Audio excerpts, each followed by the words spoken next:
Hi, this is Todd V. And I'm Erin Ludlow. And this is another segment for Arts Quest. And we're coming to you this segment from Uncorked Wine Bar. The upstairs loft, one of our favorite places to hang out. In this segment, we're going to meet Gary Lockwood from the Standing Rock Cultural Arts Center. My name is Gary Lockwood, and we're at Standing Rock Cultural Arts in Kent, Ohio. I'm Jeff Ingram. I'm the Executive Director of Standing Rock Cultural Arts, and I'm in charge of programming our events and activities. It's about building community through the arts. Kent had no cohesive organization to pull artists together, to do programs, to expand consciousness, and to offer classes and workshops. So over a period of time, Jeff Ingram, my partner, and I, we decided what was important, and it's building community through the arts, and that's what Standing Rock's all about. We've built it by doing community programs. The backbone of Standing Rock is the New World Children's Theater that Jeff Ingram is the director of and the creator of it. And the kids write their plays, they make their costumes, make the sets, they do pretty much everything. It's a very unique program. New World Children's Theater started in 1993 with the New World Puppet Theater. In this space right here, myself and Jeff St. Clair built a little marionette studio back here that's hidden at the moment, but there was a couple young kids, which were kids of friends of ours, that kept on coming to us and saying, let's do a puppet show, let's do a puppet show. I have a degree in theater. I have difficulty sometimes assembling actors because they're all busy with jobs. So I said, well, puppets, you don't have to assemble actors. Let's work with these kids and see what we can come up with. So we wrote a couple small short scripts out. The kids came, they did glove puppets, we did marionettes, and they became kind of a hit for the first 2 or 3 years. We did regular shows like 3 or 4 times a year. Then the kids started to get older and said, we want to really act. And believe it or not, we acted in this space. We had a little stage back here, had 8 kids hiding back in the bathroom and stuff, writing their own plays. Coming up with their dialogue, building their sets out of cardboard, painting the sets. And it's just grown from there. And I've really found that as far as playwriting goes, kids have the best ideas. They're always funny, and they're always have some commentary on what life's about, what society's about. But that had us in the community in a small way, and we've built on that. We do free programs in downtown Kent 10 months out of the year. Starting with an ice carving in February and going through Cider Fest in November. And we have a film festival that we do, an International Short Film Festival, and we have a large Earth Day celebration called Who's Your Mama? Who's Your Mama Earth Day and Environmental Film Festival started out in 2007. It was an idea of mine and Chris Craycroft of the Portage Park District, who's a big environmental advocate, about how to celebrate Earth Day, because there was no really big celebration, and not just celebrate it, but have films that educate about the environment. We saw that there was an environmental film festival in Washington, D.C., but there was nothing in this area, and so we thought, wow, an environmental film festival around Earth Day, what a good idea. And it was her idea to call it Who's Your Mama Earth Day, Environmental Film Festival. And it's always been a passion of mine to work with ecological activities and find ways to preserve and celebrate Mother Earth. And this opportunity arose, and I just ran with it. I said, there's lots of green businesses starting up now. Let's invite them. Let's block off Main Street. Let's showcase solar power, wind power.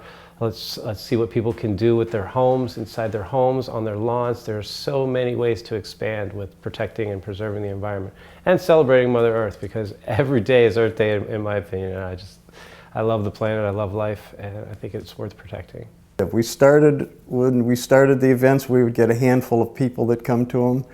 Now they're full, the venue is full. When we show movies at night in the center down here in town in the park, it's full, there's no room for it. So the community stepped up. We get more financial help from them, more donations, more businesses are involved in our programs. Jeff runs all those things, he does a great job, but it's built up. The gallery that we're in, North Water Street Gallery, it benefits by it. We get more people down in here. It was the backbone for the Main Street Kent program that is here. How did we get started as Standing Rock? Jeff, I had a cultural arts organization in Kent before. It was the Kent Creative Art Guild, and had fairly good success with it. Then I moved out of the area, and I had known Jeff for a long time.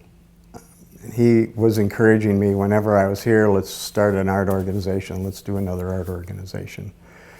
And I moved back here in '97, and we started having more talks about it until I said that we could go ahead and do it. I knew how to do it from before. I'd been involved in other art organizations. So the foundation was easy for us to build, because that was the key, is to have a good solid foundation. Well, we just copied what I had done successfully before.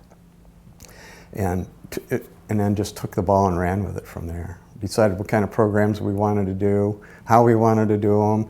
We decided that once we decided to do a program, we were going to do it whether we had the money to or not.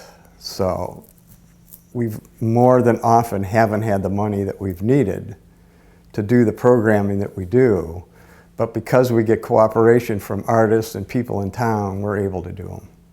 Have you put this together in such a way that maybe other towns and villages could emulate your model? Oh, easy. Yeah, it's easy. All they need is a good leader. That's the hard part.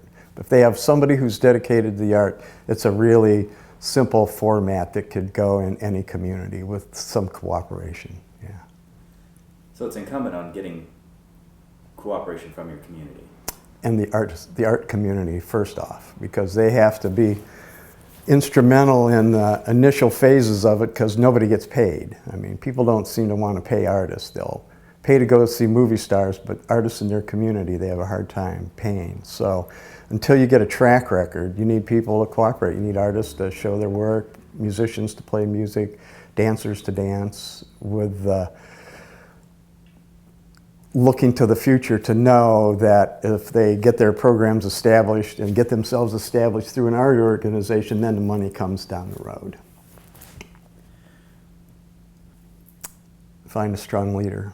That's really the key. That's what gets grants, is leadership. If you don't have strong, I could go to any community in the country pretty much and find talented artists that can do stuff, that have these wonderful ideas for programs, for events, but there's not the leadership to get it done. That is really the key. If you have a good leader who's dedicated, who will put the time in, knowing that he won't get paid a lot of money, or she won't get paid a lot of money, that's what'll make it work.